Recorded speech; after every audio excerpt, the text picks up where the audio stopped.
what I mean? I used to be out here too, man, on this shit right here, man. Look, this Gresham Road, man, flash over right down there, man. I was a show crossing, nigga. You know what I mean? That's just how I do, real talk. But I'm real throw it off, sit with the flow. Hey, Yola, it's train to go. I ain't playing at all. Man, I know that everybody know I'm a young nigga that love the ball. Go. DG Yola is a product of the west side of Atlanta. He came up in the infamous Allen Temple apartments. His upbringing was rough. He came from a dysfunctional and unstable household. Yola, as well as his siblings, found themselves bouncing around from house to house, staying with different family members, from his father to his auntie to his grandmother, sleeping on the couches of his friends and in trap spots. By his sophomore year in high school, Yola decided to drop out and went head first in the streets. He also started to pursue a rap career. He hit up different talent shows around the A, put a CD together, and visited hoods throughout Atlanta to promote and pass out his music. Around 2003, Yola was working at a restaurant called Raheem Seafood when he wrote his classic, Ain't Gon' Let Up. The restaurant's owner, Barisha Lady B. Raheem, took a liking to Yola and his music and decided to collaborate with him and create a record label called Power Hitters. They started to push his single Ain't Gon' Let Up around the A. It got in the hands of different DJs who started to play it at clubs. It eventually became a smash in the city, and that grew to it becoming a hit throughout the southern region and going nationwide.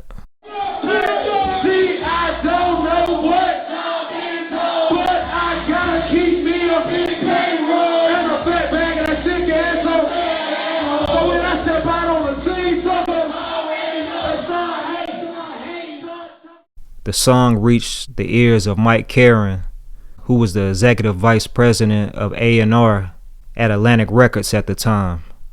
Mike Caren took a liking to the song and Yola's potential, and he decided to reach out to him in November of 2005. This led to Yola signing a major deal with Atlantic Records. But yeah, though, and shit, I just really took it serious when I started listening to Bone. You know what I'm saying? I bought my first Bone CD, that was East 99, Eternal. Know what I mean? I was rhyming to that, and that Tupac All Eyes on Me, you know, that about like 95 or something like that. So shit, from then to now, I just been rapping my motherfucking ass off. So as far as that, I Ain't Gon' Let Up with my boy Win from ATM. We made that song, and that went from nothing to something in like 6 months to a year. Know what I mean? I signed with Atlantic. At that time, he was going by Yola the Great, but when he signed his deal with Atlantic, they found out someone in China already had that same name. He switched it up to DG Yola. To help market Yola's music, Mike Caren brought in T.I. and Grand Hustle, who was supposed to help executive produce Yola's major label debut album, Gutter World. His connection to T.I. and Grand Hustle didn't last too long. In an interview with allhiphop.com in February of 2007, Yola revealed that he and T.I. were no longer doing business, and he was solely on Atlantic Records and pushing his independent label Power Hitters. Yola went on to drop mixtapes, do shows, and collaborate with other artists in Atlanta, but before Yola could fully embrace his newfound fame, major record deal, and release his highly anticipated debut album, tragedy struck. In March of 2007, Yola's life took a devastating turn when he became the target of an attempted robbery. He was sitting at a red light in his car when someone pulled up and tried to carjack him. The guy told Yola to get out his car, but Yola refused and hit the gas. That's when the dude opened fire, letting off multiple shots at Yola's car. He put up on me, like, get out the car. I'm like, no. So I already know what it was. I hit the gas. He shot like 8 times. Shot like 8 times. Just so by the grace of God, one just caught me in the mouth. You know what I'm saying? I could have got shot in the head or in the back or whatever. But I just took one to the face. You know what I'm saying? Yola was able to make it to the hospital, but it took him some time to fully recover. He had to learn how to walk, talk, and even eat again. But despite the physical and emotional challenges, he still was resilient, He refused to let the incident stop him from pursuing his dreams. Around this time, Yola had built a solid buzz in Atlanta and had connected with other artists popping in the city. In 2008, Yola found himself a part of another hit, Gucci Mane's track, I'm a Dog. This is around the time Gucci had the streets in a chokehold, dropping hella projects in a short span of time and pushing his So Icy movement. Hey, I got all kind of bitches drooling on the nigga style. Cause my pockets fat, I smoke the threats while they blow black and miles. I hit the club with Zay, we in the front and up. Being featured on I'm a Dog was a great look for Yola, who was in the process of rebuilding the buzz that he had before he got shot. You know, Yola continued to release mixtapes, drop videos, and do shows. But in December of 2008, he found himself in some more trouble. Yola was involved in another shooting, but this time he was behind the gun and not the target. According to reports, Yola got into an argument with his cousin over some money, which escalated into a fight. During the altercation, his cousin reached for a gun. Yola ended up pulling his gun out before his cousin could let off some shots and shooting him. He ended up hitting him in his chest and his leg. Yola was later arrested and charged with aggravated assault, as well as being a felon in possession of a gun. After serving around 30 days in jail, he was let out on a $100,000 bond and placed on supervised release.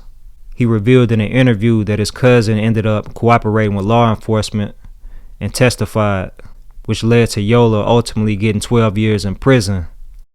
So what ended me up in prison, well, you know, me and my cousin got into an altercation, you know what I'm saying? Like, cuz they kept trying me about little cash and shit, and them pistols and stuff was in the play, and you know, I done got shot all in my face.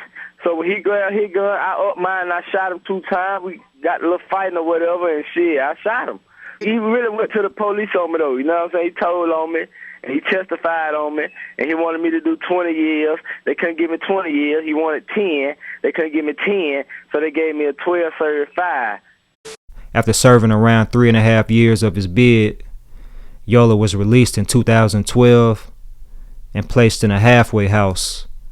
By this time, he had been dropped by Atlantic Records, and his buzz had died down. He refused to let his passion for rap die, but his career never regained the momentum it had years before. On top of that, Yola was still tied to the streets. In 2014, Yola's rap career and his life would both take a turn for the worse. Around 11 p.m. on March 9th of 2014, DG Yola and 3 of his homies, D'Angelo Williams, Tavares Simon, and Rodney Walker, all rode to the Darren Village Apartments on the west side of Atlanta. They went there to see a guy named Isaiah Knight. When they made it to his apartment, Isaiah answered the door and saw Yola and his friend Rodney Walker standing outside. This is when Yola told him that their other homie, Tavares Simon, was also outside. Isaiah felt like something was off and decided to grab his rifle before letting Yola and Rodney inside of his spot. Yola reportedly asked Isaiah if he could see his rifle, but Isaiah refused. When he said no, Yola asked if he could see his pistol instead.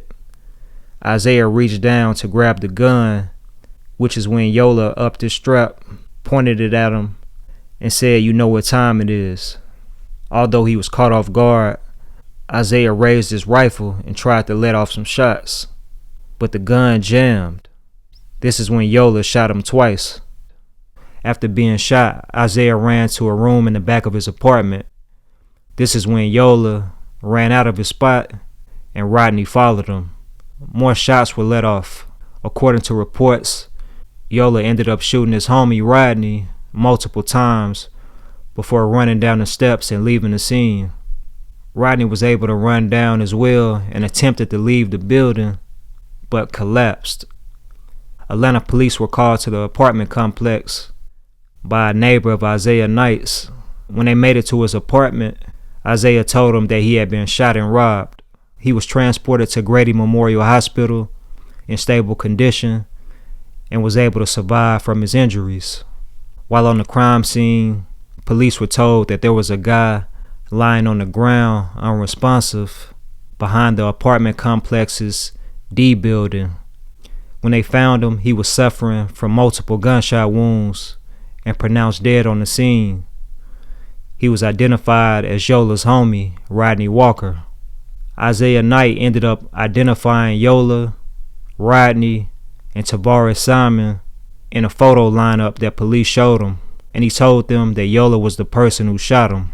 Atlanta police were able to secure an arrest warrant for Yola on felony murder, aggravated assault, and criminal attempted armed robbery charges. A couple days later, the Atlanta Fugitive Unit located and arrested Yola. He told detectives that he had been at his mother's house when the shooting took place. He said that he and his girlfriend had left a hotel where they had been staying and went to Yola's mother's house. Around 5 that evening, he drove his girlfriend to the airport and then dropped off a rental car.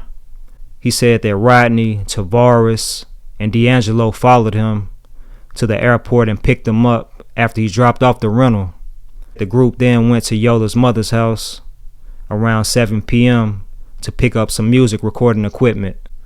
He said they ended up leaving with the equipment, but came back and returned it to him at his mother's house around 9 p.m. He said he stayed at his mother's house the rest of the night, playing spades with her boyfriend, and his cousin until around 3 a.m. in the morning. After his interrogation, Yola was taken to the Fulton County Jail and initially charged with felony murder, aggravated assault, and attempted robbery. In June of 2014, a Fulton County grand jury indicted Yola on multiple charges, including malice murder, felony murder, criminal attempt to commit armed robbery, multiple counts of aggravated assault, aggravated battery, first-degree burglary, possession of a firearm during the commission of a felony, multiple counts of being a felon in possession of a gun, and other charges. Yola decided to take his case to trial, which took place in June of 2015. During trial, Isaiah Knight testified about the night of the shooting, and he also identified Yola as the person who hit him up. The trial lasted a few days, and ultimately, a jury convicted Yola of multiple charges, including malice murder, aggravated assault, being a convicted felon in possession of a firearm, as well as firearm possession during a felony. He received a life sentence for the malice murder charge. He got an additional 20 years for aggravated assault, 5 years for possession of a gun during a felony, and 15 years for being a convicted felon in possession of a gun. All of the charges were ordered to be served consecutively. Yola's sentence added up to life plus 40 years in prison. In November of 2016, Yola filed a motion for a new trial.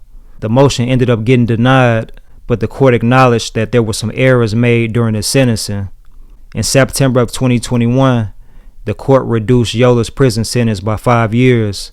So instead of serving a life plus 40 years sentence, he received life plus 35 years in prison. Man, in the end, Yola's legal troubles and his decisions ultimately knocked him off track and interfered with him becoming, a promising rap star. His story serves as a reminder of how decisions outside the studio can overshadow talent and potential. But yeah, man, that's the story of Yola.